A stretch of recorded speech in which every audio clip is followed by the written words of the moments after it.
I was born and raised in Oakland, California. And when did you start your music education? Oh, well, I grew up in a musical family. My parents were both singers. I have the youngest of three boys, and my older two brothers also play string instrument. And to this day, one of my brothers is a conductor and violinist, and another one of my brothers is a cellist. Have you always played the violin, or did you start out on a different instrument? Or? Well, I started on the violin, but oddly enough, when I was in junior high school and high school, I got into some of the jazz instruments. I started to play trombone in high school and a little bit of string bass, but I never got very good on those instruments. But they did sort of introduce, active playing and performing outside of classical music in a jazz idiom, and I think that's partial. One of the reasons that my interests when I took those interests into the violin and started, performing outside of classical. So, who was your greatest influences growing up? Were they violin players right away, or did you have other jazz influences?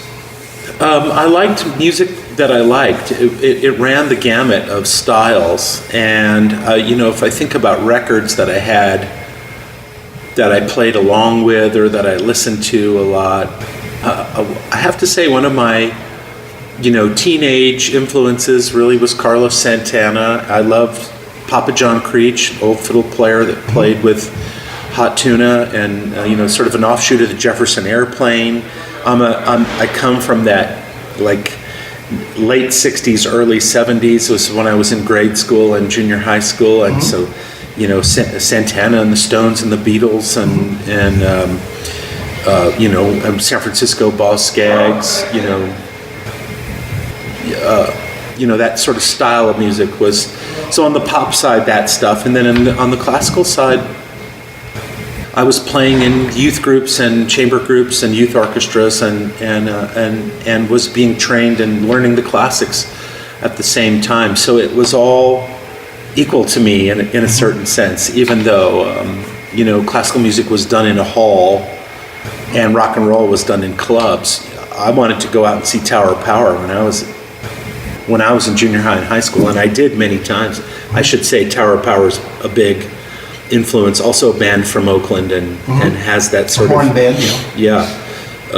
Still one of my favorite bands. When I've got some cleaning up to do in my house, I put on my Tower of Power CDs. Is being able to play by ear something that can be taught, or is that something that you're just born with?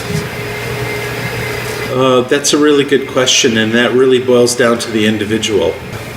My mother sat me down from, I would say, as soon as I could sit up on a piano bench. My mother would sit with me and play and have me sing.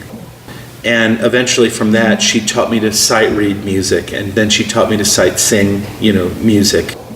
And so... And you were how old? Well, there's one recording in our family of me singing at 2.5. So, I guess that's just lucky. I mean, I had a mother who was a music teacher and an educator and determined to teach. I mean, she taught our family dog to sing. And it was a standing joke in our community of friends that, my mom could teach anyone to sing, even the dog. The dog's name was Bagel, and my mom would offer the dog a treat, if the dog would vocalize. Right. And so the dog started, and then she would encourage the dog to do it more. So she would try to get the dog to match pitches. What kind of dog? She was a sort of a mutt, but mostly beagle. So Bagel the Beagle. Yeah, Bagel the Beagle.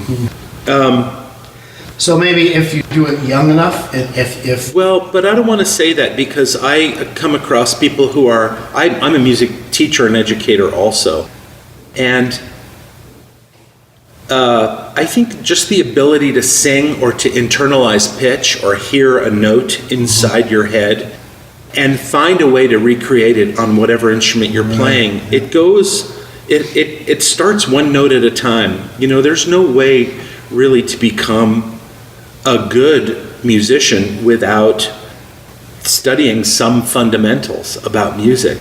Really learning about the process. I mean, some people are musical and can just sing, but it doesn't really replace musical education. I mean, take a look on YouTube, you'll see.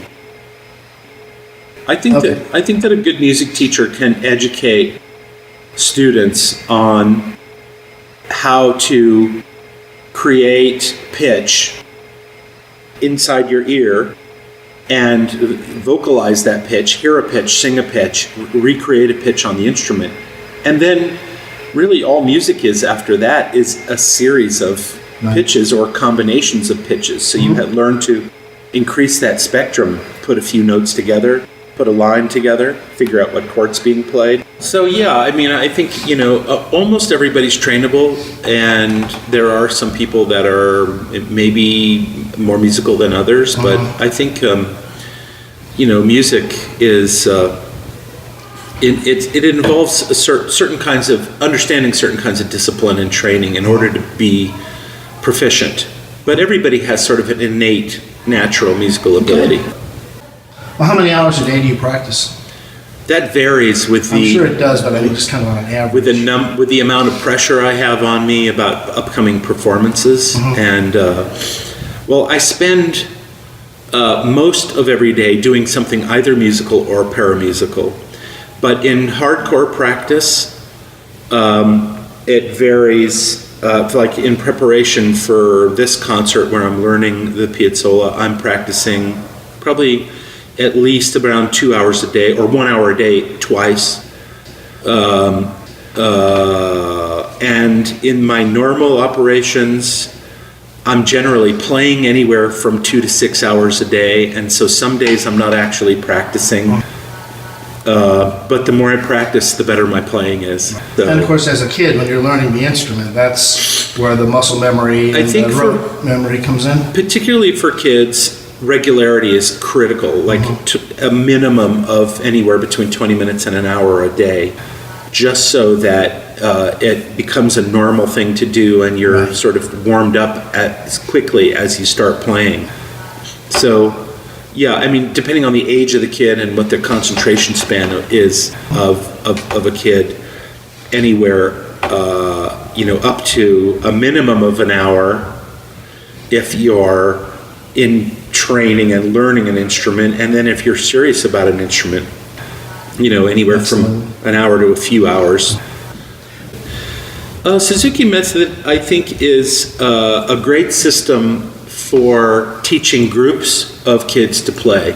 It gives them a guided tour of holding the instrument, of learning a series of songs. It has a method, there's a sequence in which material is learned, and I think there's a tremendous amount of value in that. But I also think that once a kid is recognized as having a unique talent for an instrument, then they might benefit from additional training, because Suzuki's focus, and I could easily be corrected because I'm not a Suzuki specialist, but Suzuki's focus is really on the group learning, and I think it was designed within Japanese culture.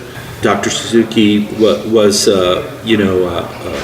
had developed a system to take large groups of kids and teach them proficiency on an instrument, on the violin. So there's a lot to be said for it, but I think at the end of the day, when a kid really emerges with unique talent for it, they would go to private lessons, and also sort of if it's in the world of classical music, then they start with learning the scales and systems and etudes that are more attached to classical pedagogy. So you mentioned as a kid your influences were like rock and roll and pop, and then also the classical. When did you get into jazz? I left out Joe Venuti and Stefan Grappelli and those early influences, but the early fiddle players meant a lot to me. I mentioned Papa John Creech, and I didn't mention Sugar Cane Harris and and Jerry Goodman and Sid Page from Dan Hicks and the Hot Licks. I mean, the people, when I was young, hearing fiddle players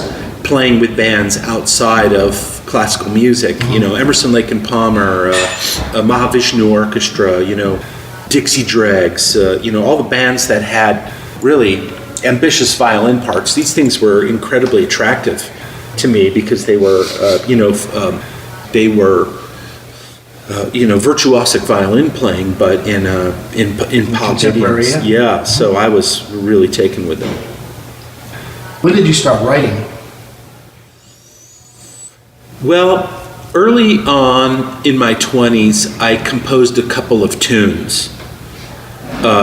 When I was young, I wrote a simple blues called Orange Juice Blues because I love to drink orange juice in the morning.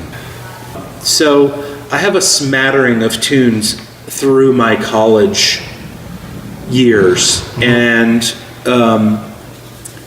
after that, it was really when I moved. I lived in Los Angeles from 1980 to 1986, and I started my violin jazz band, which was sort of a swing era band, sort of a Chicago style, sophisticated, sort of hybrid classical jazz band.